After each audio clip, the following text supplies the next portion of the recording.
What is all this white? Hail. Little white stones. Oh my God, but there. Severe thunderstorms on Sunday swept through beleaguered western Manitoba, still recovering from storms earlier this month, bringing at least one tornado that a storm chaser called a monster. I've chased a few big tornadoes here in Canada, and it definitely was one of the stronger, top 3 strongest Canadian tornadoes I've seen, said Aaron Jayjack. I was terrified people were about to die from this thing. Thankfully, that did not happen. Environment and climate change. Canada confirmed a tornado touched down southwest of Rossburn, about 275 kilometers to the west of Winnipeg, around 8 p.m. The weather agency is also working with the Northern Tornadoes Project to look into reports of another near Roblin around 8:55 p.m. Jayjack was tracking supercells throughout the afternoon that struggled to turn into anything more until the evening, when one went very, very, very fast from nothing to a violent tornado in less than an hour or so.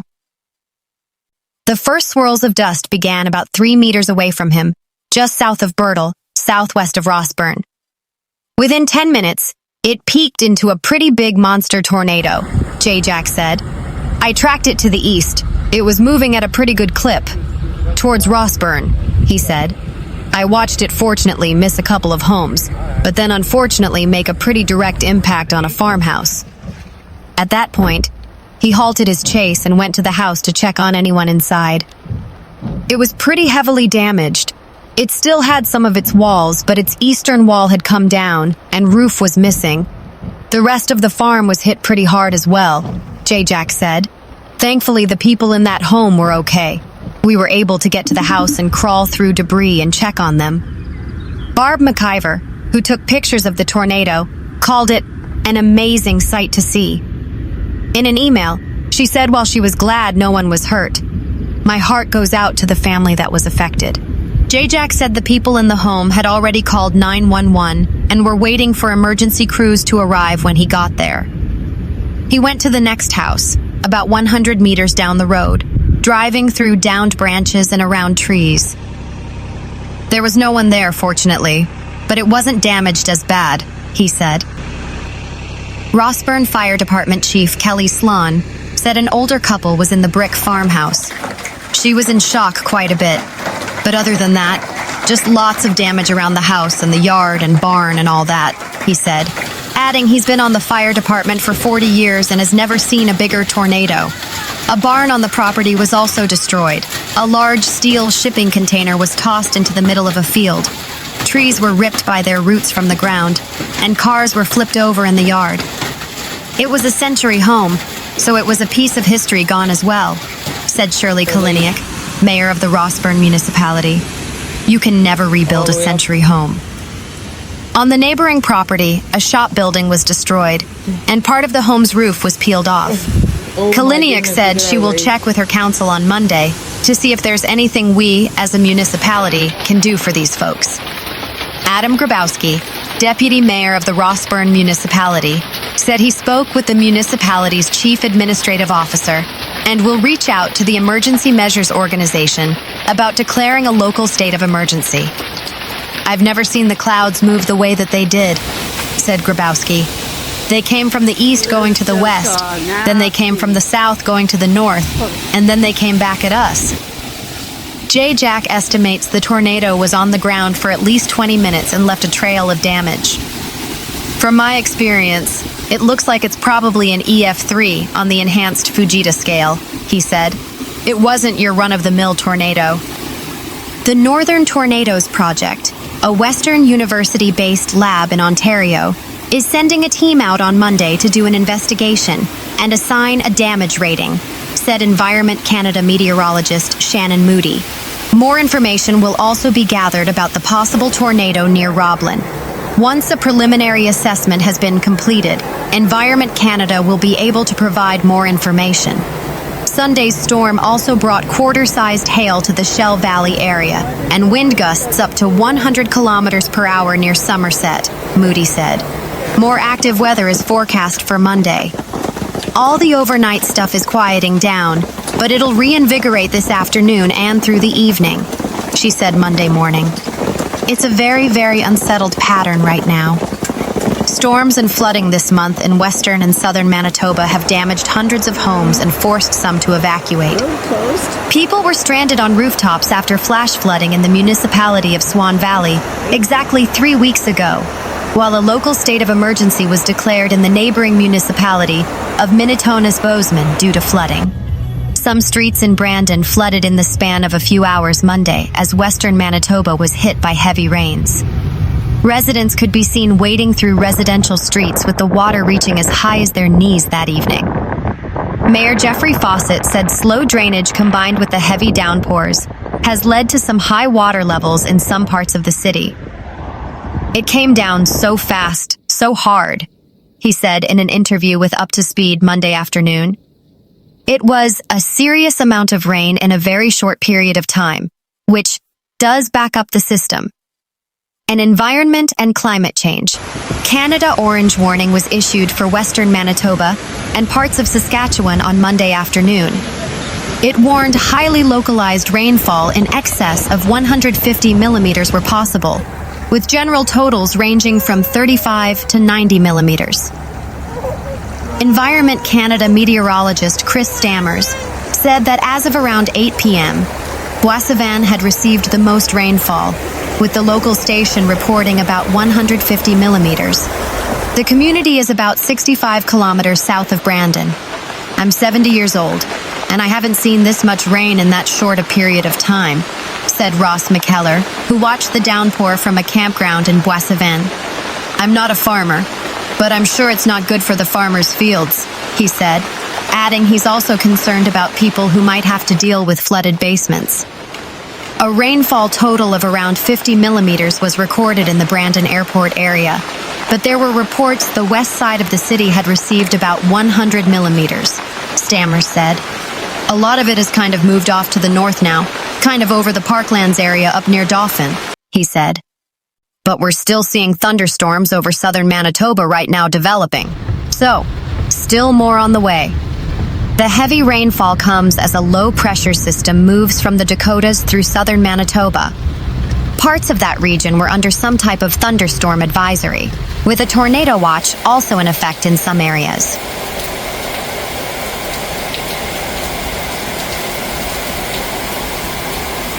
A barrage of severe meteorological systems continues to batter Western Canada, putting millions of Albertans under continuous weather alerts. Meteorologists from Environment and Climate Change Canada, ECCC, have kept severe thunderstorm watches active for a massive swath of the province, stretching from the northern borders near Lac La Biche down through Edmonton, Red Deer, and Calgary, all the way to the southern foothills. The continuous onslaught has officially transformed June 2026 into the wettest June in Alberta's recorded history, completely breaking a 112-year-old precipitation milestone. With soils fully saturated and major river basins swelling to maximum capacity, emergency management teams are operating around the clock to counter overlapping threats of damaging wind gusts, destructive hail, localized flash flooding, and toxic wildfire smoke. The current volatile weather pattern is driven by a highly energetic multi-hazard atmospheric setup. A massive upper-level thermal ridge, which initially pumped scorching, unstable air northward across the Canadian prairies, has begun colliding with a slow-moving, cold, low-pressure system, moving eastward from the Rocky Mountains. According to regional weather networks, these slow-moving supercells are developing daily along the foothills before marching eastward into major population corridors. The storms are moving at slow ground speeds, roughly 30 kilometers per hour. They are dumping catastrophic amounts of rain over localized areas rather than dispersing over a wider geography, escalating structural and environmental damage. A violent, rapidly developing supercell swept through northwestern communities, including Girouville, Falleur, and parts of the Smoky River Municipal District, causing immense localized destruction. The fire chief for the Municipal District of Smoky River described the event as something never seen before in the region.